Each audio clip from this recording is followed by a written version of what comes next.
CELA presents.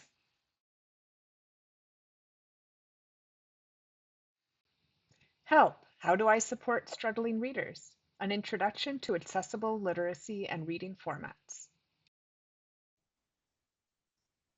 Before we begin, I'd like to start with a brief land acknowledgement.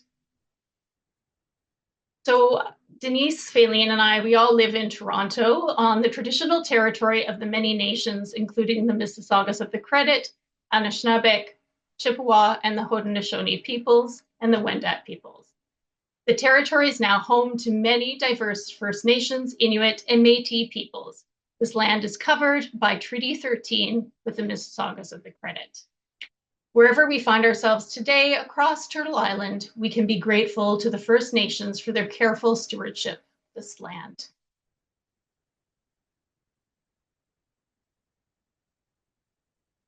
So this webinar today is a result of a new series of resource documents that CELA is creating regarding accessible library services.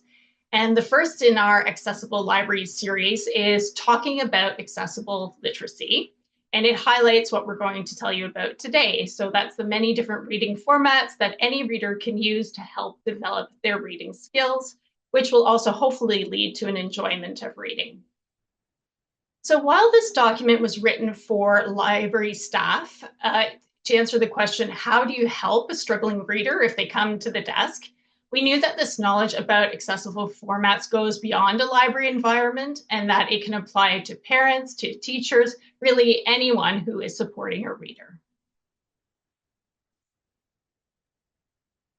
Today, we'll talk to you about the different types of print disabilities and how their unique reading needs are affected by reading and the need for accessible formats. And we'll describe the accessibility features offered in those different reading formats to meet their reading needs and how they can contribute to their literacy development. We'll end the presentation by giving you some practical tips so that you can support readers yourselves. I'll tell you now a bit about CELA. So CELA is a comprehensive accessible library service providing over 1 million books, magazines, and newspapers to people with print disabilities living in Canada. We're a national not-for-profit organization that provides accessible reading services to the approximately 3 million people across Canada with print disabilities. Our services ensure that the people with print disabilities across the country are able to fully participate in learning, work, and community life and contribute to the social, cultural, and economic development and success of their local and broader communities. It's CELA's mission to support public libraries in the provision of accessible library collections and also to champion the fundamental rights of Canadians with print disabilities so they can access materials in the format of their choice. Our collection includes books for all ages and interests and in English and French. So we have a bilingual collection and we're a bilingual service as well. We also offer another collection called Bookshare, which is a US library of accessible formats. So while registering for CELA does not require any kind of medical validation of your disability, patrons and educators with library cards from CELA member libraries would have to fill in a proof of disability form to access Bookshare titles. So that can be hard to remember, but basically CELA, we don't need any kind of proof of disability. If you want Bookshare titles, then you do have to take that extra step and fill out that.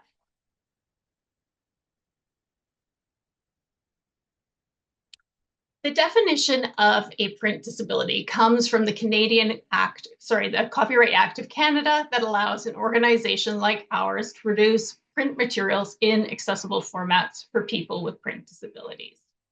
A print disability is a disability that prevents or inhibits a person from reading a literary, musical, dramatic, or artistic work in its original format. The three types of print disabilities include a learning disability like dyslexia, a physical disability where the person cannot hold or turn the pages of a book, or a severe visual disability. To register for CELA, you can fill out our online registration form, which will ask for your public library card number. You can also register at public libraries that are CELA member libraries. In BC, most public libraries offer CELA access to both our physical and digital collections. But if your library is not a member, you may only download our audio, e-text, and Braille books. On our registration form, we ask that the person self-declare that they have a proof that they have a print disability. We take this approach so that the person with a print disability can access the materials that they need in the format of their choice. An educator or another professional with a library card from a CELA member library can also get their own CELA account to support their students and clients. We thought it would be helpful to define the terms struggling reader and reluctant reader and how print disabilities fits into this context. So a struggling reader is really a broad term to describe someone who has difficulty reading, which may involve experiencing challenges with one or more concepts, such as fluency, vocabulary, comprehension, or even writing. So for the purposes of our presentation, we'll use struggling readers to describe any reader who faces difficulties reading written text. The next term, a reluctant reader, simply refers to a reader who doesn't like to read or tends to avoid it.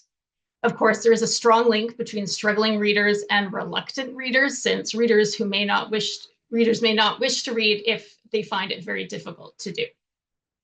And then the other factor that can lead to reading difficulties and reluctance is a print disability. So the combination of these three factors can contribute to reading struggles, which actually can lead to a lack of self-esteem and confidence and may even affect their overall education. However, according to the International Literacy Association, kids or even older readers who are just learning to read can improve their reading skills with the right kind of instruction and classroom experience. And we really believe that using the right kind of accessible formats, which are often designed for people with print disabilities, will also support their ability to learn to read.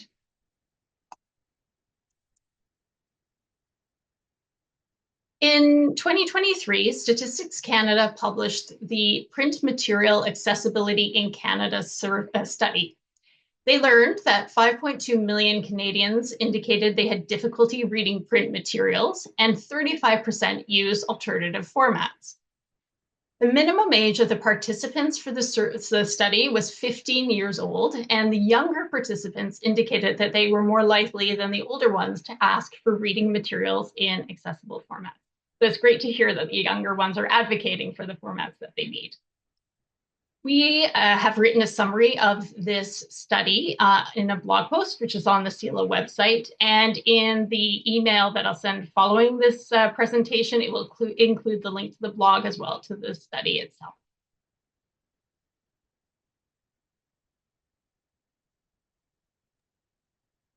I'll pass it over. Yep. Thanks, Rachel. So before we get into discussing specific reading formats, I want to give a quick explanation of what accessible literacy is and why it matters. So accessible literacy really just refers to being able to read in whatever format meets your needs. So in whatever format is most accessible to you. And why does it matter? Well, on a very basic level, it matters because everyone should have that option to read as independently as possible if they choose to do so. It also matters that people are aware of what accessible formats there are available and to know when to suggest which ones for which types of needs. This is certainly true for teachers and other educators and library staff, but it's also true for parents and caregivers. So knowing how to recognize a reader's needs and then being able to recommend a format that works for those needs goes a long way to not only supporting that reader's literacy development, but also, as Rachel said earlier, their love and enjoyment of reading. If I can have the next slide, please. So now we're going to talk about specific accessible formats. And these are formats that are all outlined in the resource guide that Rachel mentioned towards the beginning. And in case anybody's following along with that, I am actually doing them in the order that they appear in that guide. Next. So first up are ebooks. This is the format that people are probably most familiar with, but might also be unaware of the things that you can do with an ebook and why it can actually be more accessible than a physical print book for some readers. So first off, an ebook refers to any book that is represented by text and or pictures in a digital format. And you can read them on things like e-readers, so like a Kobo device, computers, tablets, or smartphones. And the great thing about ebooks is that they are really customizable, which can make them accessible to people with a wide range of types of disabilities. So most reading apps, things like Overdrive's Libby, which you'll typically get from a public library, or the Dolphin EasyReader app, which I'm going to demonstrate in a minute. Most of these types of apps will allow you to modify the text settings. So you can change the type of the font, you can change the size of the text, the margins, the line spacing, sometimes even the spacing between the letters. You can also often adjust the color of the text itself, as well as the color of the background. And all of this can be really useful for readers with low vision, for example, who might benefit from having a larger text font or a specific color contrast. Some readers, for example, will read with a black background and either white or yellow text. But it's also really helpful for neurodivergent and dyslexic readers. Changing the sizing can mean that there are fewer words and more sort of white or open space on the page. So this then becomes less visually overwhelming, and it's helpful for readers who tend to get either easily distracted or their eyes are jumping around on the page a lot because there's less text, there's fewer lines of text on the page, so there's fewer places to jump around to, and makes it just that much easier to focus on the line of text that you are reading. And many struggling readers, they also benefit from hearing the audio version while they're reading the print text. This can be really helpful for readers to be able to process the text, and because you're hearing the word at the same time you're seeing it, it also helps develop pronunciation as well. Some ebook formats, especially the DAISY textbooks, they actually offer a read-along version. And so what that will do is it will highlight the text as it reads it aloud. And we're just actually going to show a quick video of this using the Dolphin EasyReader app, which is a really great free resource for struggling readers. And before I ask Rachel to hit play on it, I just want to let folks know that we are aware that the volume is relatively low on this video. Our apologies for that. I'll reiterate that the captions are available to turn on, and a full transcript of this and the slides will be available after the fact. So apologies if it is a little bit low.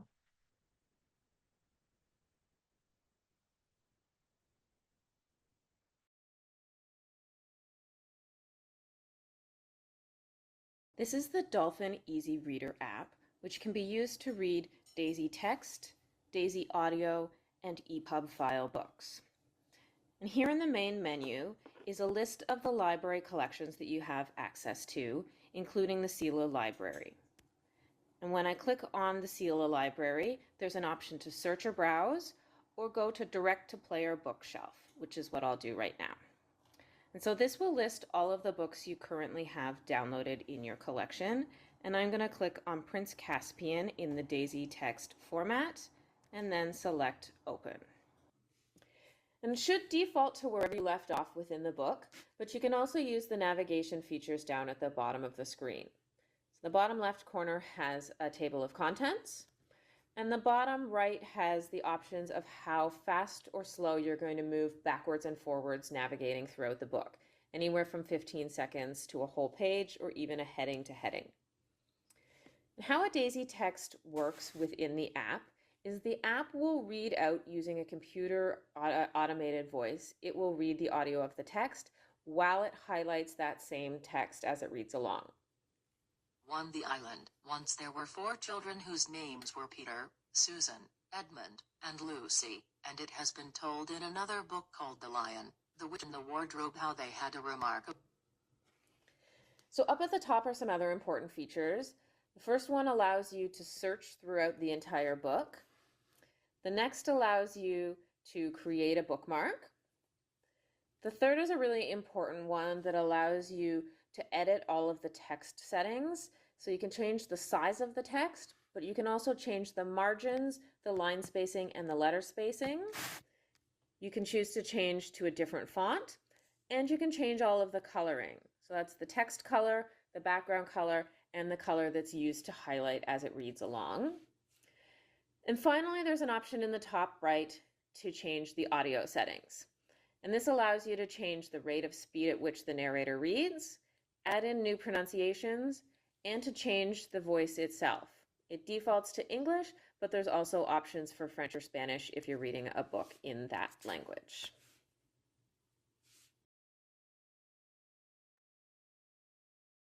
So that's the Dolphin EasyReader app. And then just before I move on to our next format, I want to also add that both the Libby app and the EasyReader app are both compatible with screen reader technology that's used by folks who are blind or have certain reading disabilities.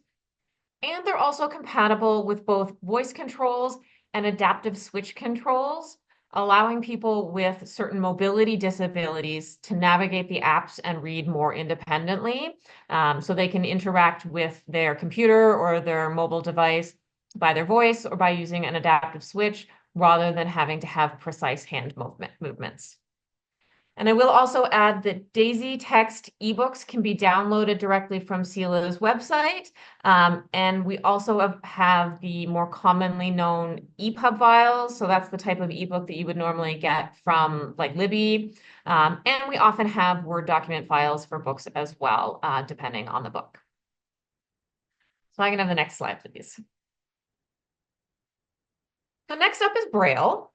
And this format is made up of a series of raised dots that allow the reader to read by touch rather than by sight.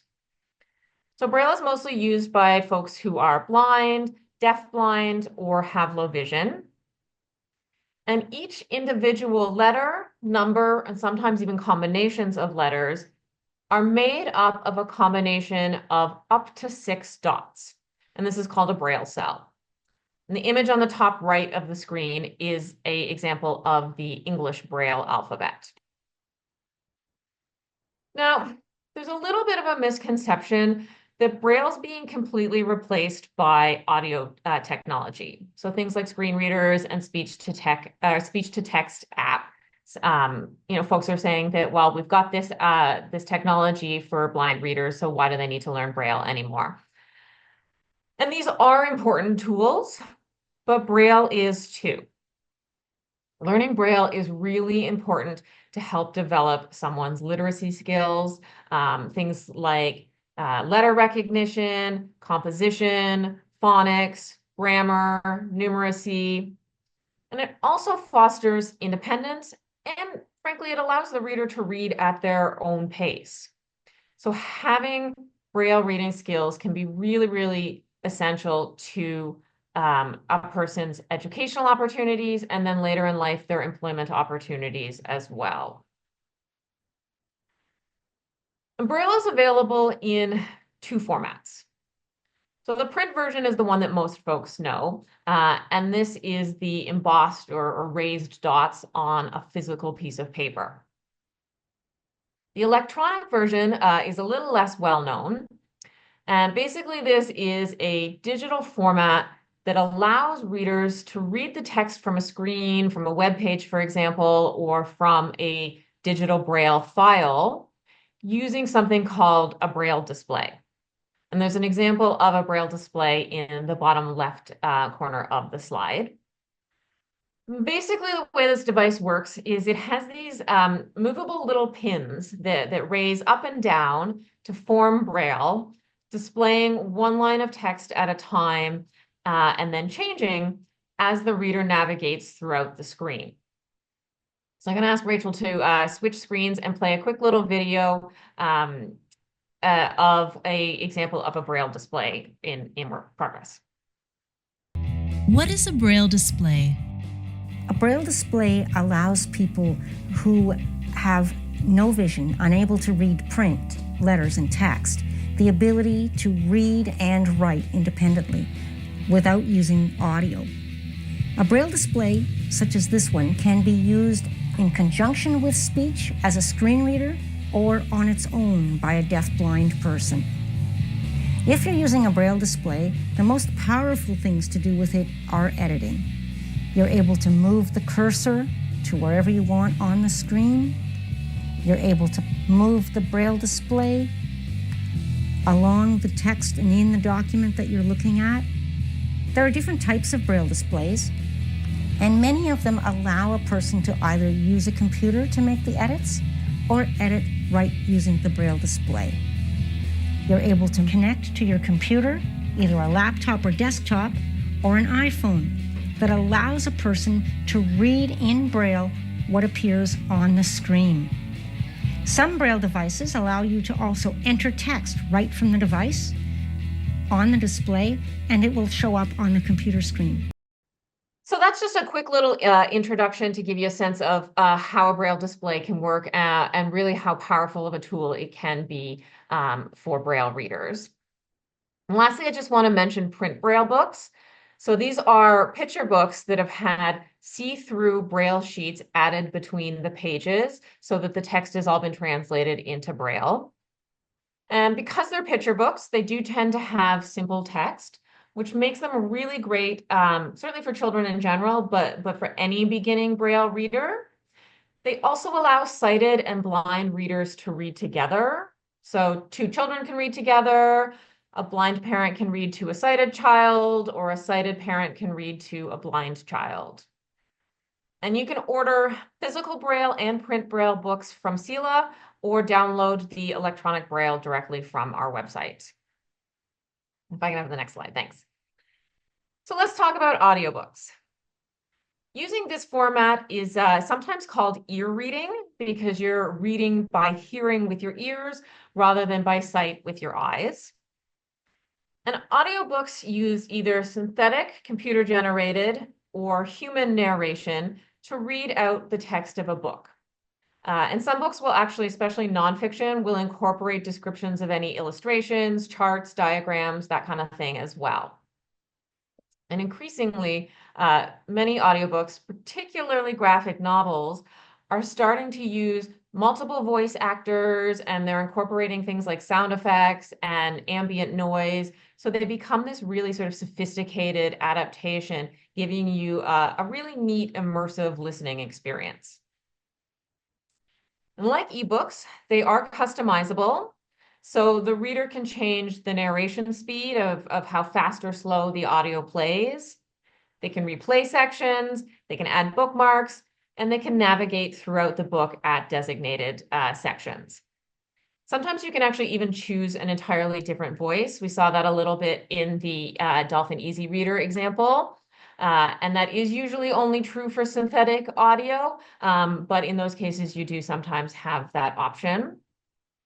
And the image on the right side of the screen here is again another image of the audio settings in the Dolphin EasyReader app, listing some of those different customization features. Now, audiobooks are a really important accessibility tool for several different types of disabilities. Certainly readers who are blind or have low vision, but also for some readers who are neurodivergent, have certain types of learning disabilities, dyslexia, or even a mobility disability that makes holding pages, turning a book, or even focusing your head and eyes to look at a page for a long period of time. Anything that can make that difficult audio can come into play. And they also do help improve the listener's critical listening skills, as well as things like vocabulary and pronunciation. Now, for students who read at a lower level than their age peers, having access to audiobooks means that they have the opportunity to stay current with their school material and with popular books that their friends are reading. So they can ear read these books, they can listen to the audiobook versions of them, and then they can use simpler print books to continue to develop their print reading skills. So this way, they're still working on improving those literacy skills, but they also don't necessarily have to struggle quite so much through their history and science homework because they're not struggling to read as well as to comprehend the content of the lesson. And both human and synthetic narrated audiobooks are available as downloads and as CDs from CELA.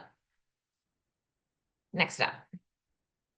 So speaking of using simpler books to develop print reading skills, next up are decodable books. And these are beginner books, but they're often more accessible than other mainstream leveled books, and this is especially true for readers with dyslexia. So decodable books are designed using the principles of phonics, which is the way that we teach how sounds are associated with individual letters or combinations of letters. So how the TH makes a th sound. Decodable books specifically use words that can be sounded out, rather than encouraging readers to just kind of guess at words based on the images in the book or the context of the story. Now, like other leveled books, they do get progressively more difficult, but instead of just using words that are kind of arbitrarily more complex, they very intentionally build on the skills developed in the previous books. So this not only helps develop the reader's print reading skills, but also their confidence in their reading ability. They're not thrown into words that are really beyond what they're able to decode. The books are purposely designed to be quite simple, and a new book is typically only introduced after a reader can comfortably read the previous book independently. And the image on the right of the screen here shows an example of two decodable books from the publisher Pearson. The image on the top is from the very first books in the whole series, and it's only got 2 words per sentence, and there's quite a bit of repetition throughout the book. And then the bottom image is from much later in the series. This is set 15, and it has longer, more complex sentences and more complex, more difficult to decode vocabulary words. Next one, please. So what happens when a reader develops print reading skills beyond those in a decodable book, but they're maybe still not quite ready for the same reading level as many of their age peers? This is where high-low books can come in. And they are a great resource for school-age kids and teens, as well as adults who want to read books with content that is age-appropriate and interesting, but still at a lower, more accessible reading level. So the term high-low means high interest, low reading level, or low difficulty level. And these books typically feature fast-paced stories, often with lots of action and dialogue rather than kind of lengthy descriptions. Plus, they've got complex characters and subject matter that is interesting and intended to be relevant to the reader. So they really are designed to capture your interest and keep it. Like decodable books, high-low books specifically use simpler vocabulary that helps build on those decoding skills. They're also designed to not be an overwhelming reading experience. So their overall length is typically quite a bit shorter than an average novel, but they also typically use shorter sentences, which can allow the reader to process just one concise thought at a time, rather than having a kind of multi-part complex sentence to work their way through.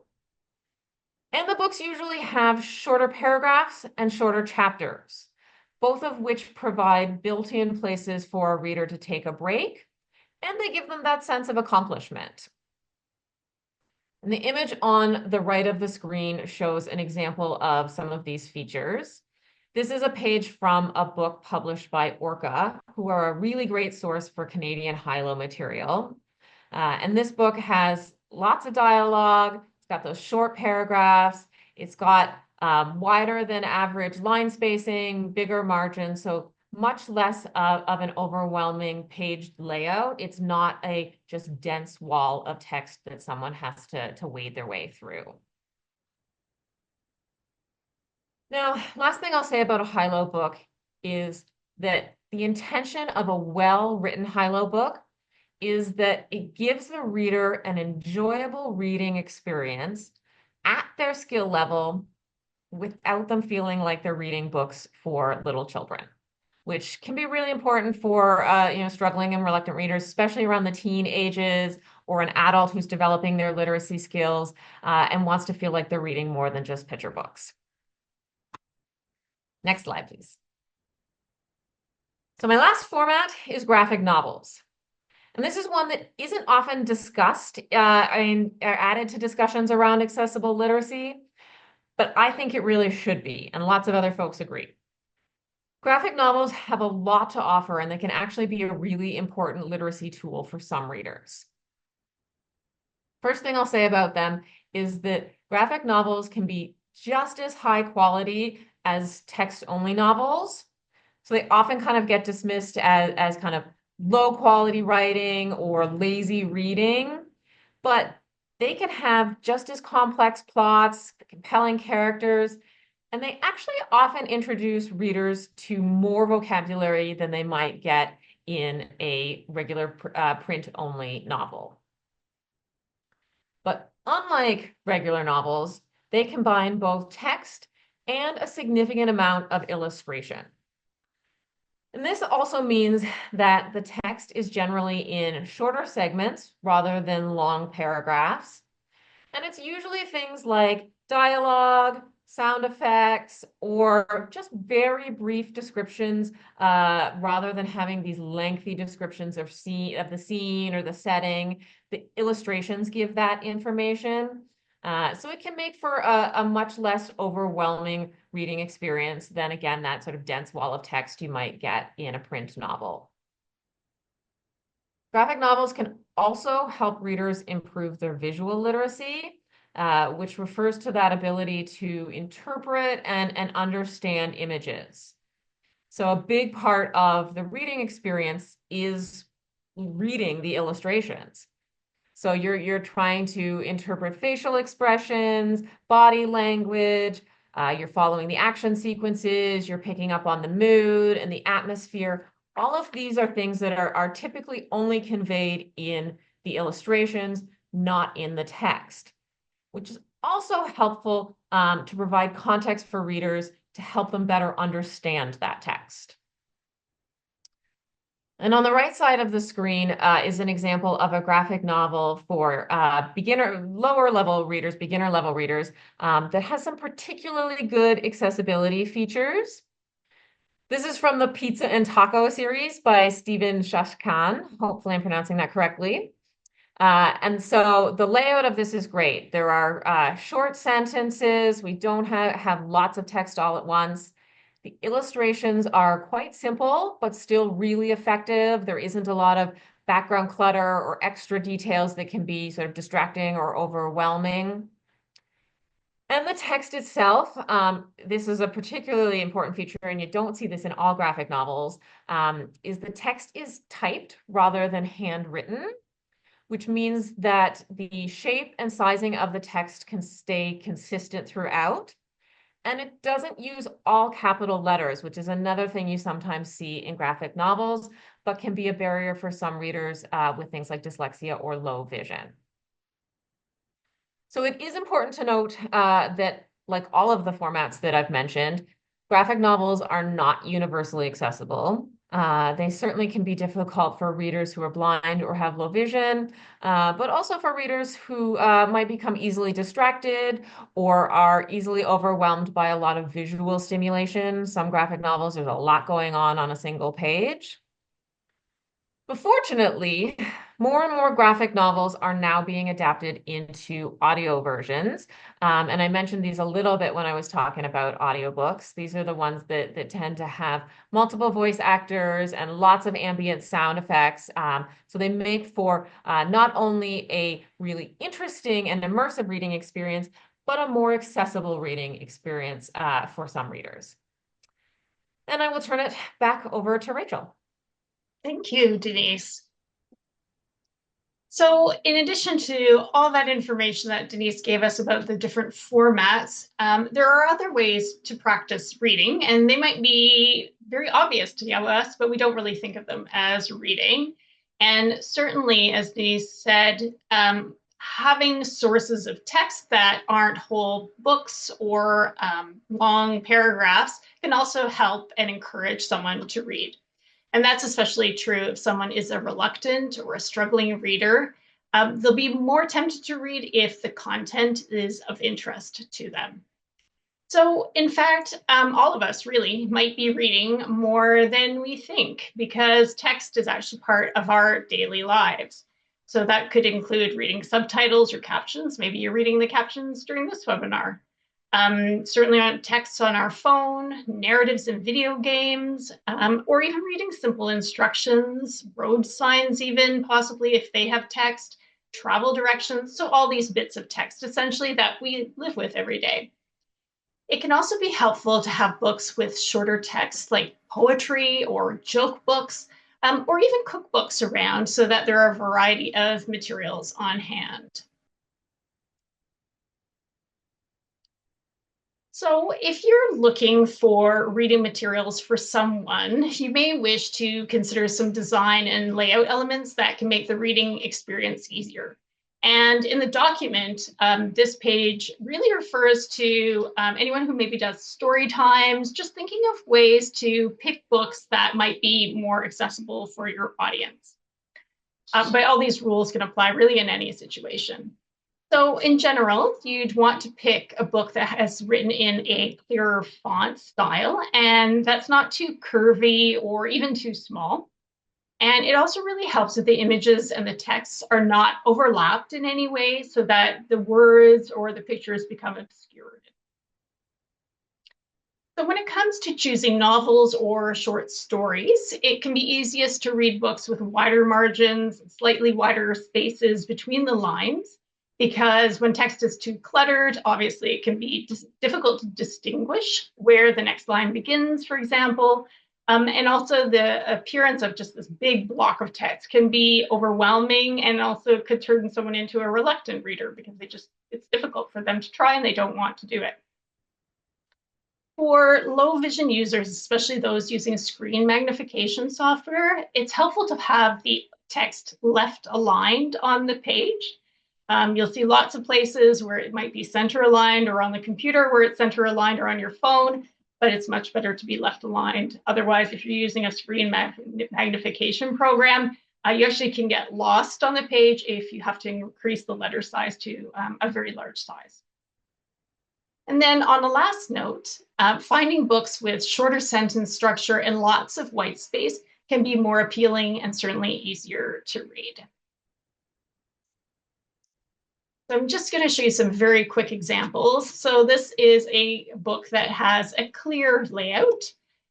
So it uses sans serif fonts. So that means there are no little tails on the letters that could be difficult to distinguish. And the text size is large enough so you can read it clearly. There's also ample white space around the text and the images.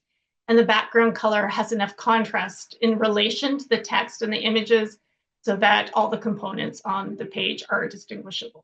So I think we've developed a bit of a theme here and a bit of repetition. Really what everyone's looking for is that clear text so everything can be read clearly, essentially. Or you might need to use an aid like CCTV to enlarge the text, But regardless, everything should be clear on the page. So in contrast, this is not a good example of a book. So this one has far too much clutter on it. So the text is small and it's written in a color that's difficult to distinguish from the background color, sorry. The images are also really busy on it, and so it might make it difficult for the reader to focus on the text and the images relating to the story. There are lots of books like this, so it's better to find ones that are much clearer. Okay, so we're coming to the end. I know there are lots of questions come up, but I just wanted to end to say that we've given you lots of information today, and we really hope that you'll leave understanding the benefits and advantages of using accessible formats for different readers. So we'd like to support you by giving you some tips that you can take back with you and support the readers in your lives. So to start, it's really helpful to ask how as well as what someone would like to read. So we jump very quickly to what book do you want? But we never ask, well, what format do you want it in? What would you prefer to read it in? So just a bit of food for thought there. Also, when you do this, it drives the message that reading is acceptable in any format. And then to try and encourage and inspire reading, offer a choice of different genres, different types of content or topics, and different writing styles. And then next, if you are a librarian or work in a school library, for example, you can help equalize all reading formats by including both print and non-print versions in your displays or when you're talking with books, about books and featuring books, maybe during your story time, for example, or in a classroom. And then lastly, we really hope you're going to spread the word about the importance of using accessible formats and different reading formats, which is really they're a great way to help encourage reading and develop an enjoyment and love of reading as well. Thanks for watching. Don't forget to subscribe and never miss a video.